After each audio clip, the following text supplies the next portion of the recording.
Kata bapaknya, enggak, kamu punya duit. Kemudian kata anaknya bilang, potong warisan saya aja Pak. Bapaknya masih hidup, tapi udah bilang potong warisan. Ini anak kurang ajar gitu. Lalu kemudian anaknya ini agar dia mendapatkan warisan, kemudian melakukan perencanaan membunuh orang tuanya supaya dapat warisan. Maka dia dihukum malah nggak dapat warisan. Ya, malah nggak dapat warisan. Seorang suami, ini suaminya udah tua, ini kapan sih matinya? Pengen cepet-cepet dapat warisan, akhirnya dikasih kopi yang ada sianida. Malah si istri tidak akan mendapatkan warisan. Kenapa? Ukiba bihir bani. Justru dia akan terhalang dari mendapatkan yang dia harapkan. Ya. Maka ada sebuah hadis yang mengatakan, la yaritu lil qatili syai'an. Maka orang yang melakukan pembunuhan terhadap pewaris, dia tidak akan mendapatkan warisan sedikit pun. Maka dalam bab tentang waris ada 3 penyebab yang mengakibatkan seseorang tidak mendapatkan warisan. Yang pertama adalah perbedaan agama, artinya murtad. Yang kedua membunuh, dan yang ketiga adalah perbudakan. Ya. Ketika seorang menjadi budak, maka dia tidak akan mendapatkan warisan. Tapi zaman sekarang sudah tidak ada lagi perbudakan, ya, kecuali di Malaysia dan di Sunda. Ya. Di Malaysia masih banyak budak. Budak mana nih? Budak macam nih. Di Sunda juga gitu, tak budak gitu kan, masih banyak tuh budak. Tapi perbudakan sudah tidak ada. Ya. Nah, jamaah sekalian yang dimuliakan dan dirahmati Allah Subhanahu wa Ta'ala, maka ibarat ada buah mangga. Buah mangga baru akan bermanfaat kalau dia matang. Tetapi ketika masih kecil kita sudah petik, maka kita tidak akan bisa mendapatkan manfaat dari buah mangga itu. Bahkan kalau masih kecil kita petik, kalau kita imbuh, itu nggak bakal matang. Ya betul ya, nggak bakal matang, malah busuk. Peot iya, ya, tapi tidak akan bisa matang.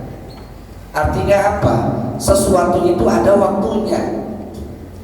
Mangga baru kita bisa manfaatkan kalau dia sudah layak, sudah cukup untuk kita nikmati khasiat ataupun manfaatnya. Jadi segala sesuatu itu ada waktunya, segala sesuatu itu harus melalui prosesnya, ya. Segala sesuatu harus melalui prosesnya. Kita nggak bisa tiba-tiba simsalabim abrakadabra kun fayakun, itu nggak bisa. Karena kita hidup di dunia yang terikat dengan hukum alam ataupun sunnatullah, hukum kausalitas. Bapak dan Ibu, kalau kita pengen kaya, maka kita harus lalui dan jalani prosesnya. Kita tidak bisa kaya secara instan, karena hukum alamnya adalah siapa yang gigih, tekun, kerja keras, maka dia akan mendapatkan hasilnya. Sekarang kita tanya saja kepada Bapak Ketua DKM, ya, apakah dengan materi yang didapatkan itu dilakukan dengan dia berleha-leha? Apakah didapatkan hanya sekedar dia berdiam diri di dalam masjid hanya berdoa tanpa melakukan usaha? Apakah kemudian usahanya dilakukan dalam waktu yang singkat ataukah memerlukan perjuangan dan waktu yang lama? Jadi tidak ada yang instan, itu tidak ada. Segala sesuatunya perlu kesabaran, perlu proses yang harus dilalui. Maka kalau ada orang yang pengen dapat kekayaan materi atau dunia, lalu kemudian dia melakukan dengan cara-cara yang instan, dengan apa? Dengan riba, dengan judi online, dengan apa lagi itu? Kalau dalam ekonomi ada slot ya, slot. Dalam ekonomi ada lagi yang namanya trading, ya. Itu semua adalah cara-cara instan yang coba dilakukan oleh manusia dalam rangka mendapatkan materi kekayaan. Tapi apa hasilnya? Bukan malah dapat, malah rugi, ya, malah bangkrut dan lain sebagainya. Ada memang yang yang instan dan tidak mengalami kebangkrutan, pesugihan, ya, memelihara tuyul seks, kemudian babi ngepet dan lain sebagainya. Tapi apa?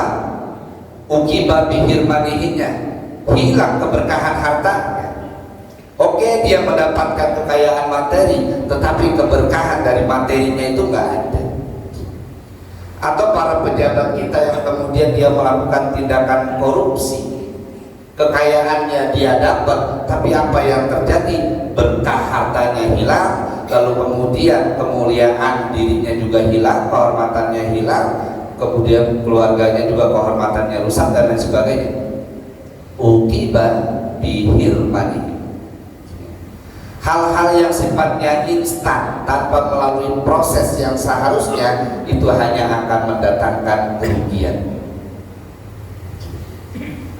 Ada seorang sekolah, dia pengen mendapatkan nilai yang bagus, tapi nggak belajar, ya, nggak belajar. Dia pengen dapetin ijazah, tapi dia nggak sekolah. Bagaimana ceritanya bisa seperti itu? Maka ukiba bihirmanihinya adalah, maka nanti dia, kalaupun dia sekolah, dia belajar, tapi tidak melalui proses yang benar, ujian dia nyontek misalkan, ya, maka berkah ilmunya nggak ada, nggak dapat tuh berkah ilmunya. Punya ijazah S3, ilmunya hilang. Maka kemudian ilmu ini mestinya menjadi berbanding lurus dengan perilaku orang yang berilmu. Orang yang berilmu itu mestinya semakin berilmu dia semakin tawadu, dan dengan berilmu dia bisa membedakan mana yang baik, mana yang buruk, mana yang salah, mana yang benar, mana yang dosa, mana yang maksiat, mana yang taat, mana yang hak, mana yang batil. Mestinya begitu. Karena dengan ilmu dia mengetahui itu, akalnya kemudian menjadi berfungsi. Tapi pada fakta dan realitanya ternyata tidak selalu berbanding lurus. Orang-orang yang melakukan korupsi, orang-orang yang melakukan tindakan-tindakan kejahatan, orang-orang yang kemudian merugikan masyarakat, rakyat, dan negara, itu ternyata bukan orang-orang bodoh. Mereka adalah orang-orang pintar. Mereka memiliki tingkat pendidikan yang tinggi. Kenapa? Ya karena ilmunya nggak berkah. Ya, ilmunya nggak berkah. Kenapa nggak berkah? Karena tidak menjalani proses dengan yang benar. Maka Allah hilangkan keberkahan dari ilmu. Ya. Pernah ada suatu kisah, ini berkaitan dengan ketergesa-gesaan pada peristiwa perang Uhud. Ya. Pada peristiwa perang Uhud, apa yang Nabi katakan, wahai para pemanah yang aku tempatkan di bukit, maka janganlah kalian la tabrohu makanakum, jangan kalian tinggalkan tempat kalian, pos kalian. Meskipun kalian melihat aku disambar oleh burung, dalam arti gugur dan kemudian jasadnya dimakan sama burung, la tabrohu makanakum hatta ursila ilaikum, jangan kalian tinggalkan pos kalian sampai kemudian aku mengutus utusan kepada kalian. Itu perintah Nabi ketika perang Uhud dalam rangka menghadapi orang kafir Quraisy, ya. Tetapi apa? Ketika umat Islam merasa dirinya sudah diambang kemenangan, lalu kemudian orang-orang kafir itu pada kocar-kacir dan meninggalkan ghanimah, ya. Maka kemudian yang ada di Jabal Uhud itu tergiur dengan ghanimah, harta rampasan itu, dan mereka kemudian tergesa-gesa untuk segera mendapatkan harta rampasan ataupun ghanimah itu. Tapi apa yang terjadi? Akhirnya ketika mereka turun untuk mengambil harta-harta yang ditinggalkan oleh orang kafir, tiba-tiba mereka diserang secara mendadak dari berbagai arah. Dengan kejadian itu 70 sahabat gugur di perang Uhud tersebut, dan umat Islam mengalami kekalahan. Yang diharapkan untuk mendapatkan ghanimah, apakah kemudian dapat ghanimahnya? Tidak. Justru yang sahabat 70 orang gugur, termasuk pamannya Nabi kita Muhammad SAW, Sayyidina Hamzah, dan juga mengalami kekalahan. Karena apa? Ketergesa-gesaan. Begitupun ada pada masa Nabi seorang sahabat yang munafik yang bernama Ubay bin Salul, yang kemudian sahabat lain mengatakan, wahai Rasul, bahwa Ubay bin Salul adalah munafik, maka kita bunuh saja mereka. Tapi kata Nabi, jangan, biarkan Allah yang menentukan. Dan pada akhirnya Allah lah yang langsung menghinakan Ubay bin Salul. Maka segala sesuatu jamaah sekalian yang dimuliakan dan dirahmati Allah, perlu adanya kesabaran. Maka kalau memang kita harus menunggu itu lebih baik. Kalau memang kita harus berjuang dan berusaha keras menjalani prosesnya, maka itu lebih baik, agar supaya kita tidak hilang atau terhalang dari mendapatkan manfaat dari apa yang kita cari, dari apa yang kita peroleh. Maka jangan sampai hilang keberkahan dari setiap apa yang kita miliki, hilang keberkahan dari harta yang kita peroleh, hilang keberkahan dari ilmu yang kita peroleh, hilang keberkahan dari keluarga yang kita bina, hilang keberkahan dari apapun. Jangan sampai keberkahan itu Allah cabut hanya gara-gara kita pengennya cepet-cepet, pengen buru-buru.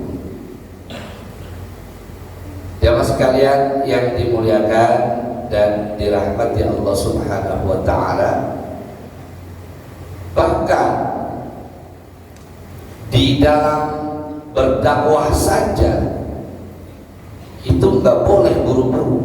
Baru berdakwah setahun 2 tahun pengen mendapatkan jamaah yang banyak, pengen mendapatkan pengen viral, pengen kemudian diundang sana sini dan lain sebagainya.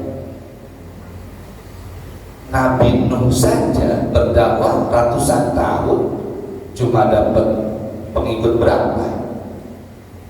Nabi kita saja di Mekah selama beberapa tahun hanya mendapatkan pengikut berapa? Ya. Dan lebih banyak penolakannya, lebih banyak intimidasinya, lebih banyak hal-hal yang menyakitkannya yang dilakukan oleh kaumnya. Bahkan ketika Nabi hijrah ke Thaif, ya, berharap nanti di Thaif dakwahnya akan diterima, jangankan diterima, malah kemudian Nabi dilempari batu. Dan Nabi kalau memang mau dijanjikan oleh malaikat, maka penduduk Thaif itu akan ditimpakan oleh gunung. Tetapi Nabi tidak seperti itu. Mungkin mereka sekarang tidak menerima dakwah saya, tetapi bisa jadi anak keturunannya. Ya. Maka ketenangan ini menjadi penting dalam kita menjalani kehidupan kita. Ketergesaan ini akan menjadi malapetaka untuk kita.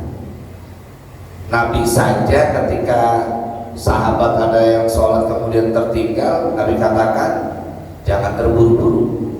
Itu sholat tuh, ya. Itu sholat. Sholat aja kita bagi yang tertinggal ataupun bagi yang masbuk, ya udah santai aja, jangan terburu-buru. Karena kalau sudah terburu-buru nanti dampaknya nggak bagus. Jemaah sekalian yang dimuliakan dan dirahmati Allah Subhanahu wa taala, maka kaidah tadi man istajala syai'an qabla awani uqiba bihirmani. Siapa orang yang tergesa-gesa ingin mendapatkan sesuatu sebelum waktunya, justru malah dia tidak akan mendapatkan apa yang sedang dicarinya. Mungkin secara materi bisa saja dapat kalau memang dia cari materi, tetapi manfaat barokah dari materinya itu yang Allah akan cabut. Jadi kalau memang belum waktunya, ya udah kita tunggu saja, kita sabar saja. Sholat aja Pak Bu, seberapa besar pun keinginan kita untuk sholat, seberapa besar pun keimanan kita pada saat itu, kita pengen banget sholat, ya kalau belum masuk waktunya, ya nggak boleh. Ya,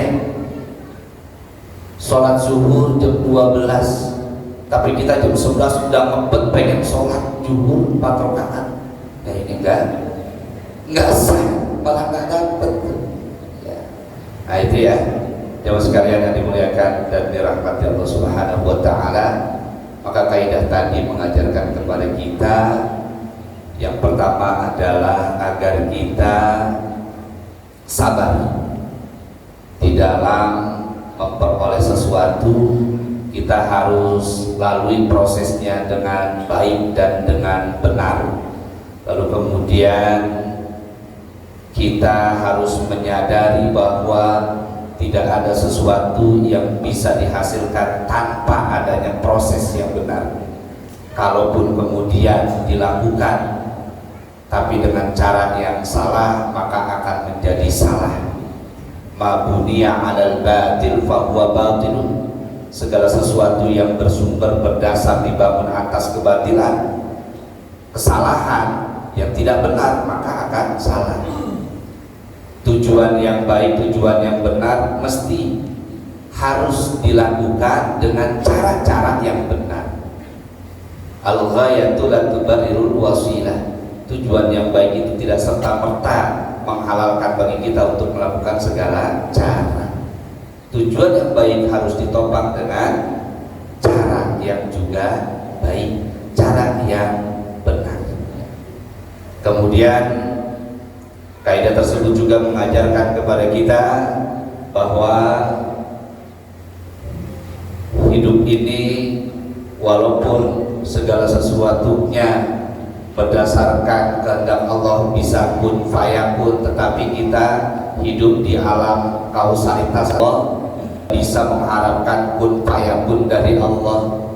Ya, walaupun wa may yattaqillaha yaj'al lahu makhraja wa yarzuqhu min haitsu la yahtasib, itu pun perlu ada yang namanya ikhtiar, perlu ada yang namanya proses, sampai kemudian Allah berikan pintu rezeki dari tempat yang tidak terduga-duga. Tidak ada sesuatu yang instan, segala sesuatunya perlu proses. Kita harus sabar dalam menanti jawaban dari Allah Subhanahu wa ta'ala. Demikian, terima kasih. Itu yang dapat saya sampaikan, mudah-mudahan bermanfaat, dan mungkin nanti ada sesi tanya jawab, dipersilakan. Terima kasih, saya kembalikan kepada moderator. Kaum muslimin wal muslimat rahimakumullah, tadi